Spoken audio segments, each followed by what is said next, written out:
November 16, 17ஆம் தேதிகள் மிக கனமழைக்கான எச்சரிக்கை விடுத்திருக்கிறது வானிலை ஆய்வு மையம். விவரங்களை வழங்குவதற்காக செய்தியாளர் வீரகுமார் இணைப்பில் இருக்கிறார்.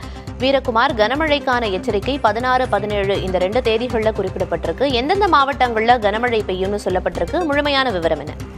தமிழ்நாடு, புதுச்சேரி, காரைக்கால்ல வடகிழக்கு பருவமழை மீண்டும் தீவிரமடைய தொடங்கி இருக்கிறது.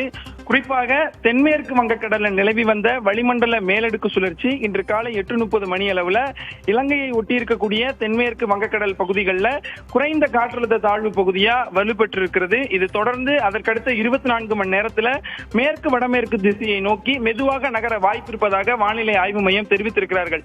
இதனுடைய எதிரொலியாக தமிழ்நாட்டில் அடுத்த 6 நாட்களுக்கு பரவலாக கனமழைக்கு வாய்ப்பு என வானிலை ஆய்வு மையம் தெரிவித்திருக்கிறது.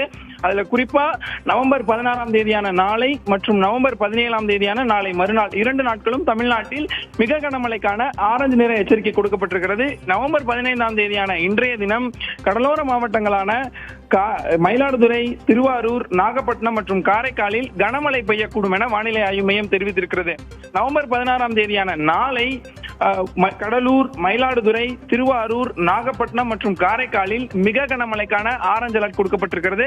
அதே போல விழுப்புரம், தஞ்சாவூர், புதுக்கோட்டை, சிவகங்கை, ராமநாதபுரம் மற்றும் புதுச்சேரியில் நாளை கனமழை பெய்யக்கூடும் எனவும் வானிலை ஆய்வு மையம் தெரிவித்திருக்கிறது. நாளை மறுநாள் நவம்பர் 17ஆம் தேதியை பொறுத்தவரையில வடகடலோர மாவட்டங்களான காஞ்சிபுரம், செங்கல்பட்டு, விழுப்புரம், புதுச்சேரி, தென் மாவட்டங்களான கன்னியாகுமரி, திருநெல்வேலி, தூத்துக்குடி ஆகிய மாவட்டங்கள்ல மிக கனமழைக்கான ஆரஞ்சு நிற எச்சரிக்கை கொடுக்கப்பட்டிருக்கிறது. நவம்பர் 17ஆம் தேதி திருவள்ளூர், சென்னை, கடலூர், மயிலாடுதுறை, திருவாரூர், நாகப்பட்டினம், தஞ்சாவூர், புதுக்கோட்டை, ராமநாதபுரம் மற்றும் காரைக்காலில் கனமழைக்கான மஞ்சள் நிற எச்சரிக்கை கொடுக்கப்பட்டிருக்கிறது. நவம்பர் 18ஆம் தேதியை பொறுத்தவரையில வட மாவட்டங்களான சென்னை, திருவள்ளூர், ராணிப்பேட்டை, காஞ்சிபுரம், செங்கல்பட்டு, திருவண்ணாமலை, விழுப்புரம், கடலூர், புதுச்சேரியில கனமழை பெய்யக்கூடும் எனவும் வானிலை ஆய்வு மையம் தெரிவித்திருக்கிறாங்க. நவம்பர் 19ஆம் தேதி நீலகிரி மற்றும் கோவையில் கனமழை பெய்யக்கூடும் என வானிலை ஆய்வு மையம் தெரிவித்திருக்கிறாங்க. குறிப்பா இலங்கையை ஒட்டி தென்மேற்கு வங்கக்கடல்ல ஒரு குறைந்த காற்றழுத்த தாழ்வு பகுதி உருவாகி இருக்கக்கூடிய சூழ்நிலையில வடகிழக்கு பருவமழை தமிழ்நாடு, புதுச்சேரி, காரைக்கால்ல தீவிரமடைந்திருக்கிறது. அதனுடைய எதிரொலியாதான் நவம்பர் 16 மற்றும் 17 அதாவது நாளை மற்றும் நாளை மறுநாள் தமிழ்நாடு, புதுச்சேரி, காரைக்கால்ல மிக கனமழைக்கான ஆரஞ்சு நிற எச்சரிக்கை கொடுக்கப்பட்டிருக்கிறது. குறிப்பாக கடலோர மாவட்டங்களையும் டெல்டா மாவட்டங்களையும் தென் மாவட்டங்களையும் தொடர்ந்து அடுத்த ஒரு வாரத்திற்கு பரவலாக கனமழை இருக்கக்கூடும் எனவும் வானிலை ஆய்வு மையம் தெரிவித்திருக்கிறார்கள். தென் மாவட்டங்கள், கடலோர மாவட்டங்களில் கனமழைக்கான வாய்ப்பு இருக்கிறதா சொல்லப்பட்டிருக்குது. அதுக்கான எச்சரிக்கையும் கொடுக்கப்பட்டிருக்கு அப்படின்னு குறிப்பிட்டீங்க வீரகுமார். கடலோர மாவட்டங்கள்ல குறிப்பிட்டதுனால மீனவர்களுக்கு என்னென்ன எச்சரிக்கைகளும் அறிவுறுத்தல்களும் கொடுக்கப்பட்டிருக்குன்னு சொல்ல முடியுமா?